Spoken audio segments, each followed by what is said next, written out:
parte 1, eu inicio o vídeo dizendo que, para que você compreenda toda a dinâmica política que está ocorrendo, neste caso, a reunião de Bolsonaro com os ministros, é fundamental que você saiba o que é Constituição, cidadania e os 3 poderes.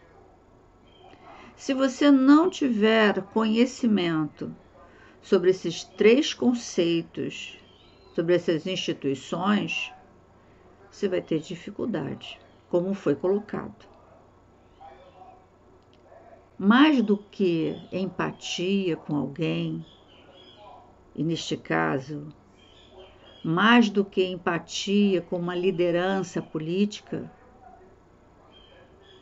nós temos que ter empatia com o país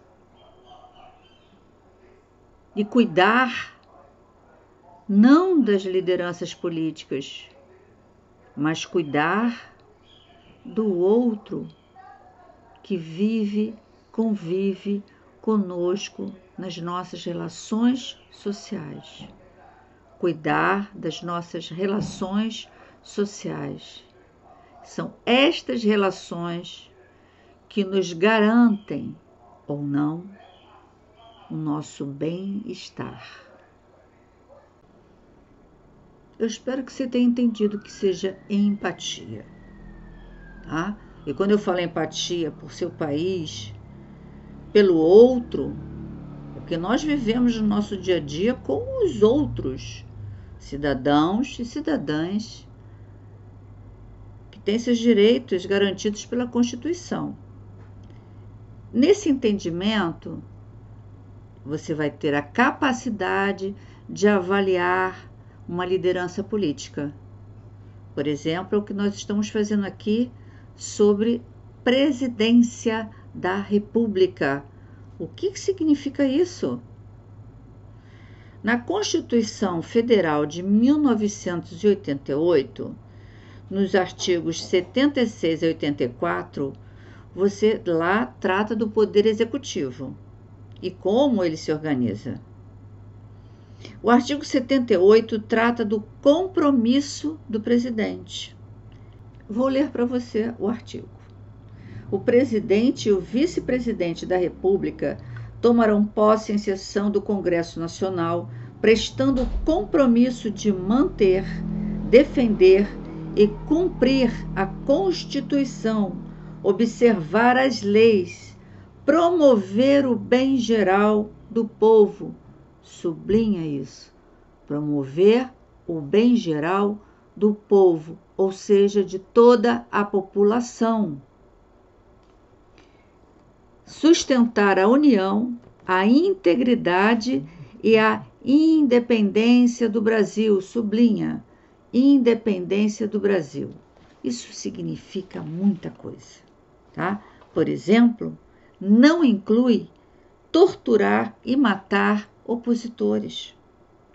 Não inclui no presidente da República bater continência aos Estados Unidos. Eu sou favorável à tortura, tu sabe disso.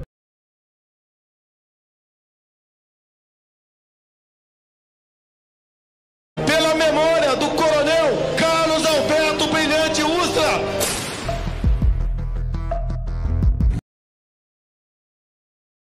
Minha continência à bandeira americana.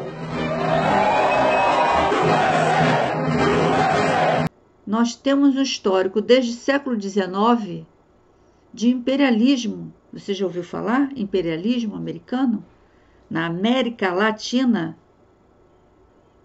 Eu sei, é muita coisinha, né? É como um quebra-cabeça, que às vezes é difícil a gente associar as ideias, os fatos, é difícil juntar. Mas nós temos urgência para que você entenda o significado de liderança política, o que é ser presidente. Porque aqui está em jogo a questão de Jair Messias Bolsonaro. E aqui, no caso, hoje, o Lula. Certo? Então, o que significa continência, gente? Aí você vai lá no decreto número 6.317, de 26 de fevereiro de 1934. O que é dito sobre continência? A continência, ela é uma saudação, mas ela implica reconhecer que a quem você bate continência, eu estou batendo continência para você, eu estou me colocando abaixo de você. É sempre do menor graduado para o maior. O maior não vai bater continência. Quando for as graduações iguais, aí sim, se Donald Trump batesse continência para Jair Bolsonaro, estaria perfeita a saudação. Mesmo assim, é uma saudação militar. Não caberia. Entende? Então, bater continência dos Estados Unidos implica reconhecer que este país é superior ao Brasil e que o comanda. Pois é, né? Então, esse gesto de Jair Messias Bolsonaro de bater continência aos Estados Unidos, a bandeira americana, que é um símbolo maior de um país, negou a soberania e a independência do Brasil. Viu lá no artigo 78? Pois é. E os Estados Unidos jamais bateu continência ao Brasil. E nunca baterá. Então, não é uma questão de você gostar ou não gostar de uma liderança. Não pode existir isso. Quando você apoia uma liderança, como eu apoio o Lula, apoio e sempre observando. Ele está acertando? Ele está errando?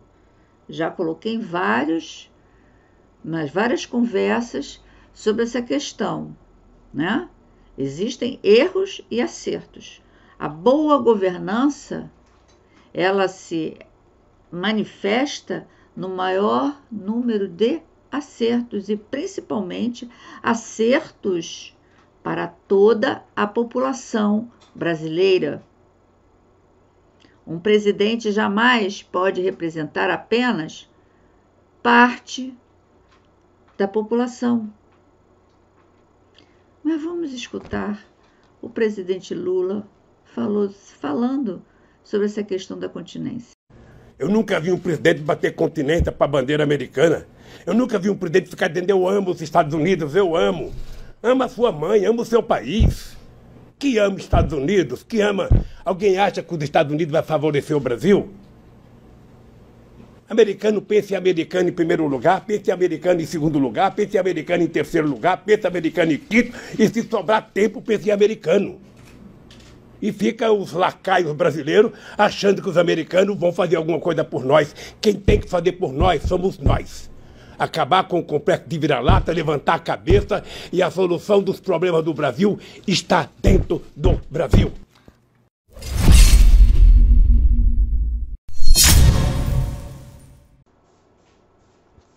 Vamos tratar agora do conceito de subversão. O que é subverter a ordem?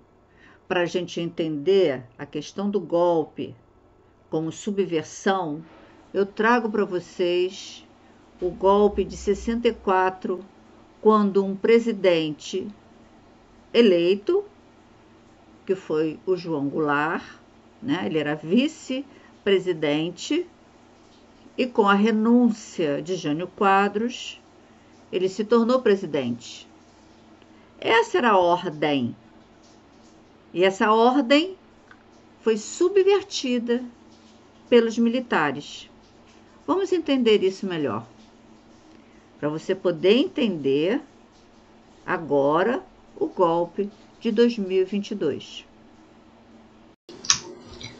Um dos motivos para a vitória de Jânio da Silva Quadros, em 31 de janeiro de 1961, foi o seu típico jeito populista de querer representar, ser igual ao povo. Ele falava a linguagem do povo simples, andava com os cabelos despenteados, com o paletó cheio de caspa e comendo sanduíche de mortadela nos palanques em que fazia seus discursos. Ele dizia ser um católico anticomunista a favor da família e da moralização da sociedade. Havia também o movimento Janjan, que era Jânio e Jango. Será que ele fez escola? Em 25 de agosto de 1961, Jânio Quadros renuncia à presidência. Pela ordem constitucional, seu vice, João Belchior Marques Goulart, o Jango, do Partido Trabalhista Brasileiro, se tornaria presidente. Porém, os militares se opuseram e ele só assumiu o cargo em 7 de setembro de 1961, depois de aceitar o parlamentarismo imposto pelos mesmos. Mas isso não foi o bastante. Vamos entender o que é subversão da ordem constitucional, que aqui se define, é ilustrada com o golpe militar. Vamos entender. No dia 13 de março de 1964, Jango faz importante comício na Central do Brasil, ressaltando a necessidade das reformas de base. Esse discurso foi o gatilho para que no dia 31 de março de 1964 os militares subvertessem a ordem, tirando Jango da presidência, iniciando os 21 anos de ditadura militar, que se encerrou em 15 de março de 1985. Não há ameaça mais séria à democracia, trabalhadores, do que a democracia que desconhece os direitos do povo. Não há ameaça mais séria à democracia do que tentar estrangular a voz do povo, dos seus legítimos líderes populares, fazendo calar as suas reivindicações. Mas, trabalhadores, mas, povo brasileiro, não me tiram o sono as manifestações e protestos dos gananciosos, mascaradas de frases patrióticas, mas que na realidade traduzem suas esperanças e os seus propósitos de restabelecer a impunidade para suas atividades antipopulares e antissociais. Por outro lado, povo brasileiro, não receio de ser chamado de subversivo pelo fato de proclamar, e tenho proclamado e continuarei proclamando em todos os recantos da pátria, a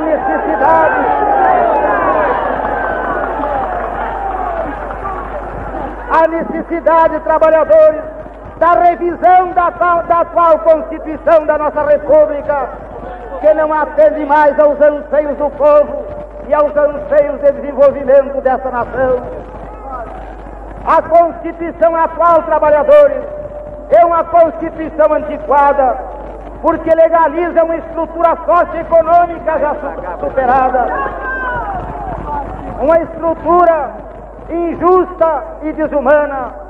O povo quer que se amplie a democracia, quer que se ponha fim aos privilégios de uma minoria, que a propriedade da terra seja acessível a todos, que a todos seja facilitado participar da vida política do país através do voto, podendo votar e podendo ser votado.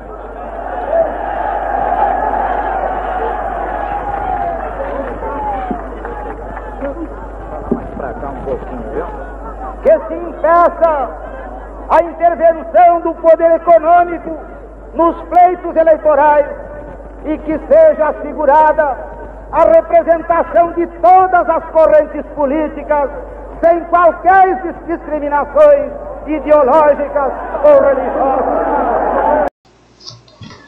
As reformas de base, tão importantes para o desenvolvimento do país, foi chamada de comunismo.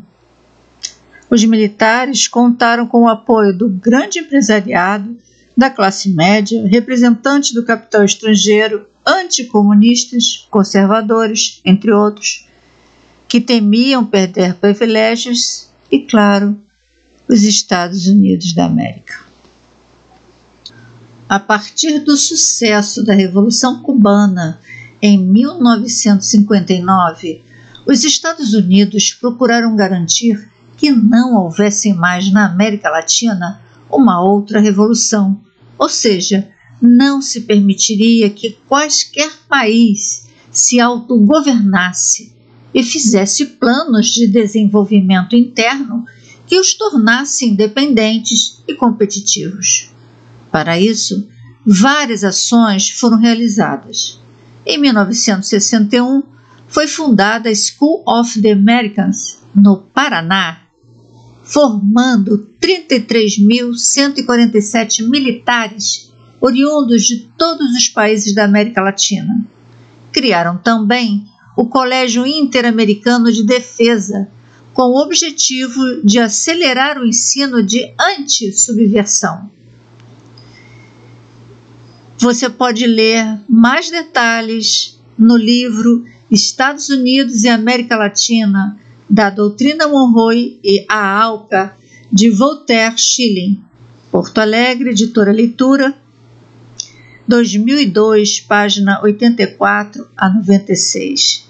É um pequeno livro, mas que traz grandes e importantes fatos da nossa história. É estarrecedor perceber o quanto a população brasileira foi cerceada do conhecimento de sua história, foi cerceada de todas as formas, a saber os fatos. A minha geração, ela nasce na ditadura, 1959 a 1980, 1989. Essa é a minha geração. Uma geração que estudou nas escolas a moral e cívica, aprendeu a obedecer,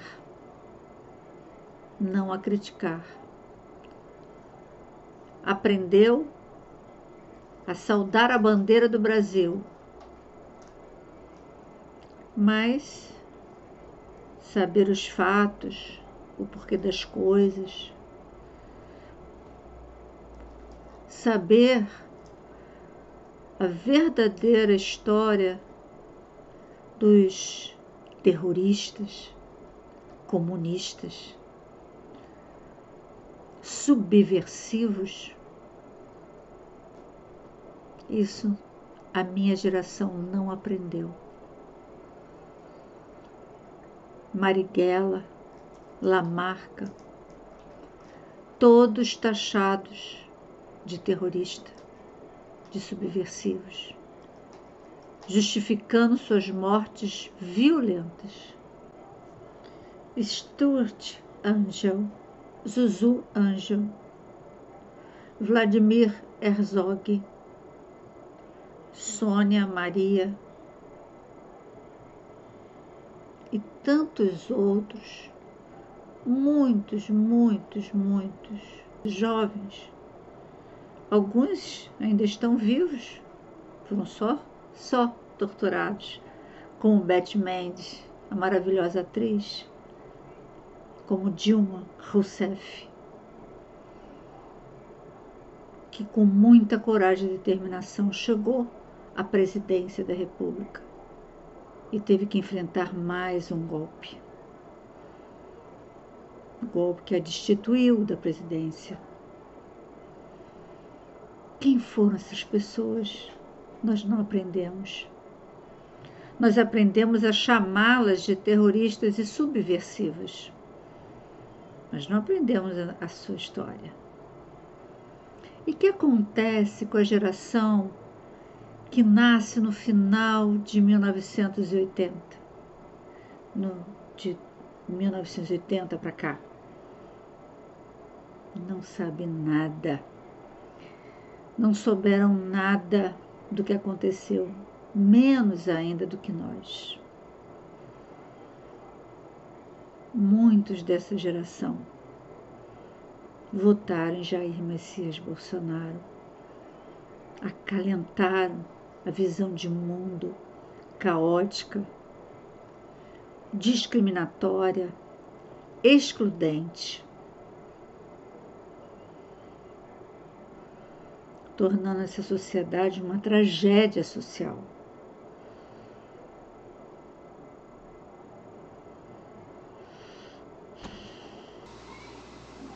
A tragédia é ver que a geração da década de 50, liderada por Jair Messias Bolsonaro, faz parte dessa cartilha de subjugação, de domínio, de violência, de discriminação, de exclusão contra o outro.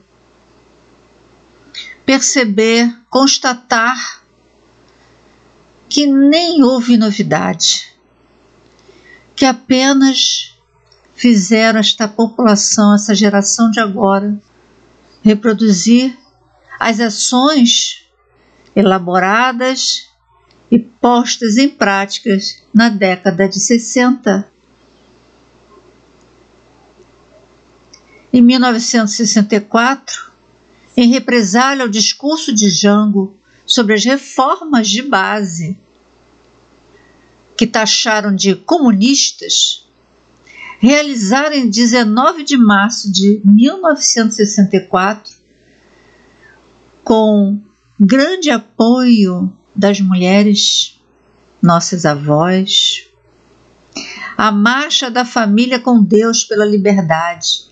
A marcha foi organizada pela Campanha da Mulher pela Democracia, da União Cívica Feminina, da Fraterna Amizade Urbana e Rural, além de apoio de políticos como o deputado Antônio Silvio da Cunha Bueno, apoiado pelo governador Adhemar de Barros, que se fez representar no trabalho de convocação por sua mulher Leonor de Barros, muito católica. Em 64, eles falaram: o Brasil não será uma nova Cuba. Em 2018, é a Venezuela. O Brasil não será uma nova Venezuela. Surpreendente. Só mudaram as pessoas. Quase que a faixa é a mesma. Que tragédia. A pesquisa da historiadora americana Phyllis Parker, falecida agora em 2019, publicada no Brasil em 1977, mostrou que Washington já monitorava as movimentações políticas brasileiras desde 1961. Com a renúncia de Jânio Quadros e a ascensão à presidência de Jango, em 31 de março de 1964, o Comando Militar dos Estados Unidos deflagrou a Operação Brother Sun, enviando ao Brasil um porta-aviões e 2 destroyers, além de um grupo de apoio de helicópteros embarcados em outro navio, acompanhado de 4 destroyers. Saindo da Virgínia, chegaria ao Brasil entre 10 e 14 de abril de 1964. Com a adesão dos militares brasileiros, Jango foi destituído.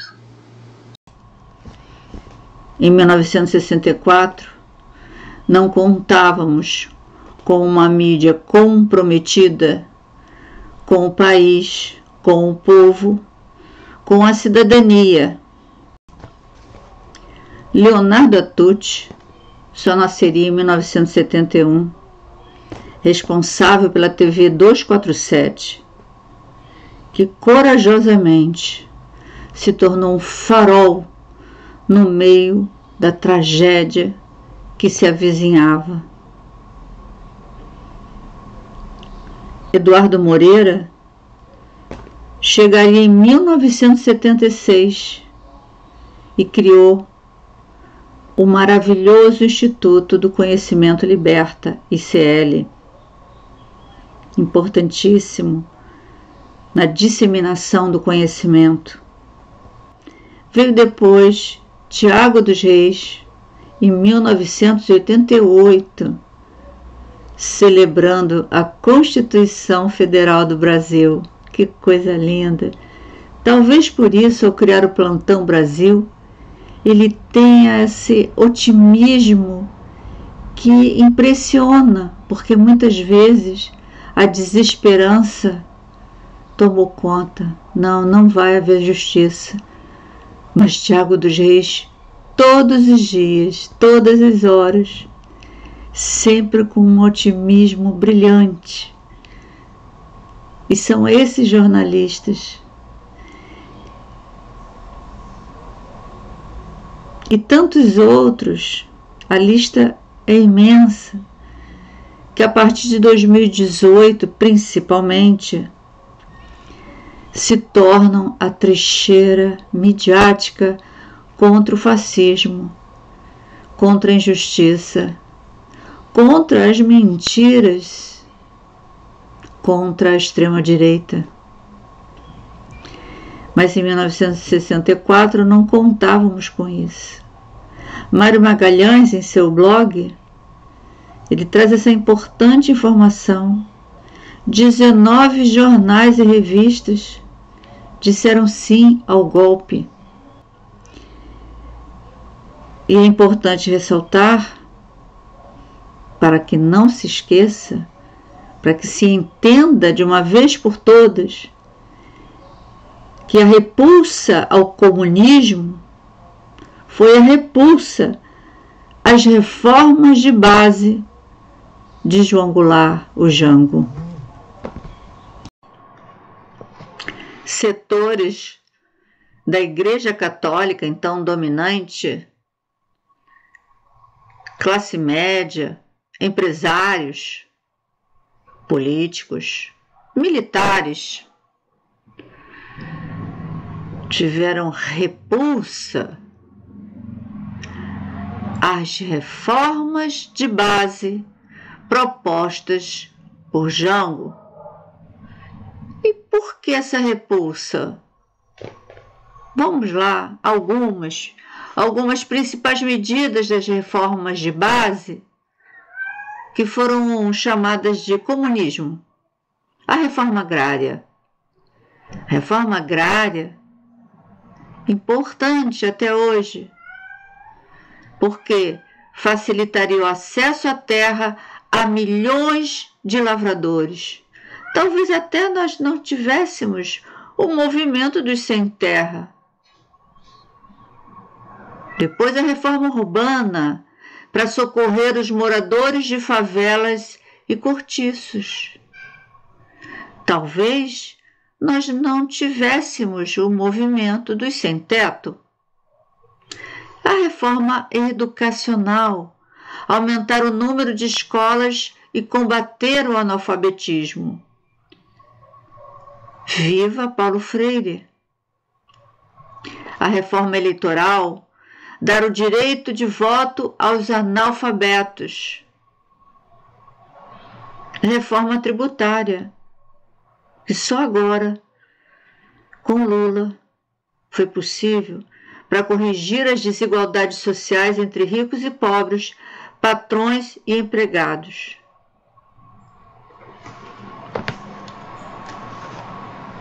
Essa foi a repulsa. Militares salvaram o Brasil dessas reformas. A reunião do dia 5 de julho de 2022 teve o objetivo de cooptar o outro grupo de ministros que não estavam ainda participando da organização do golpe de subversão da ordem e só foram convocados, pois o documento a ser elaborado afirmando que diante da insegurança das urnas haveria fraude nas eleições deveria ser assinado por todos os ministros com aval da OAB.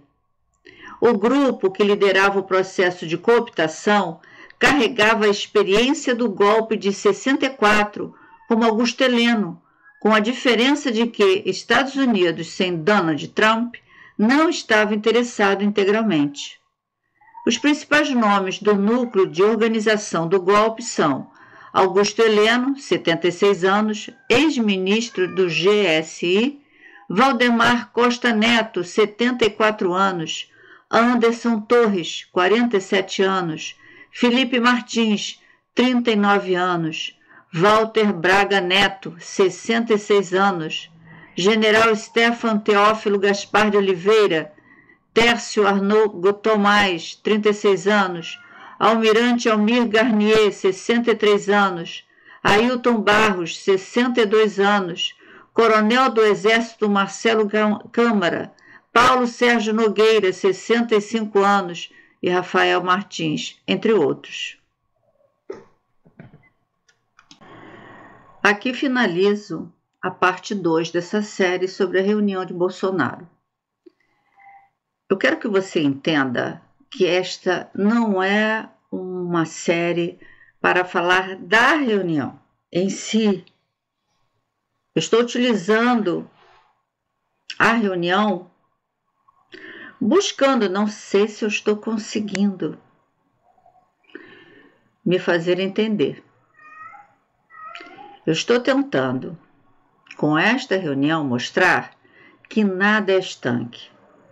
Somos seres humanos, pessoas que fazem escolhas, pessoas que ocupam cargos, que muitas vezes, e em geral, vão impactar a vida de toda uma sociedade, a vida de toda a população, a vida de cada indivíduo. Então, lá no início, quando eu falei que se você não entender o conceito de cidadania, o que é Constituição Federal, para que ela serve, e a existência dos três poderes, executivo, legislativo e judiciário, você vai continuar fazendo escolhas individuais que servem a você somente e a um grupo que você pertence, principalmente o religioso. E por que eu falo do religioso? A instituição religiosa católica e evangélica, ou normalmente se fala judaico-cristã,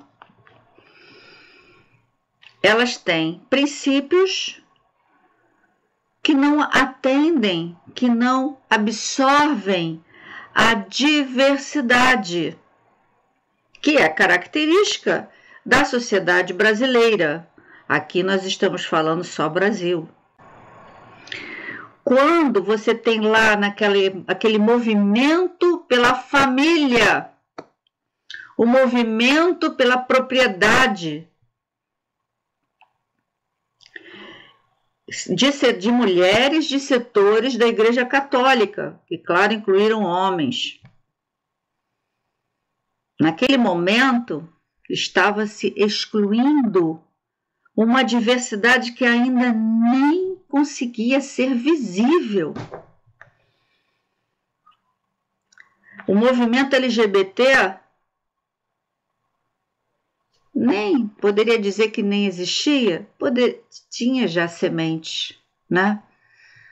O movimento negro, somente na década de 70, de 1970, precisamente em 1977, nós vamos ter o primeiro ato político do movimento LGBT. Em 1978 é criado o primeiro jornal para falar das questões da população LGBT, o Lampião. E em 1978 surge o movimento negro. Então, nós não tínhamos movimentos sociais para fortalecer a população. Nós tínhamos, sim, uma fartura de preconceito, de discriminação, da naturalização do domínio de uns sobre outros. Essa geração de 1980 para cá não conhece essa história. E muitos votaram em Bolsonaro. E muitos votaram nos filhotes da ditadura. É preciso urgentemente compreender a história para entender o processo que se instalou nesse país, para compreender essa tragédia social que impede a existência de uma sociedade respeitosa, fraterna, colaborativa, que compartilha e não divide.